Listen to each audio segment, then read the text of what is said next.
сіздермен бірге Арука. Бүгінгі видеода мен сіздермен бірге тіске басар тағам жасайтын боламын. Алдымен маған ең қажет зат ол нан, жұмыртқа және де өсімдік майы.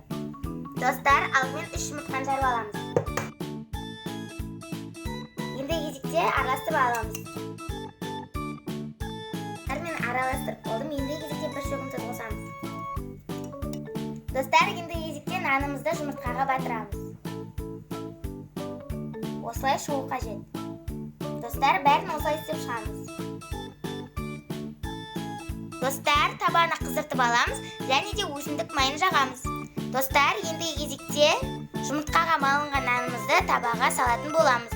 Өстіп қуырып аламыз.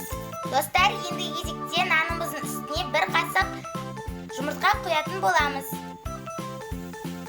Достар, менде осылай шығып жатыр.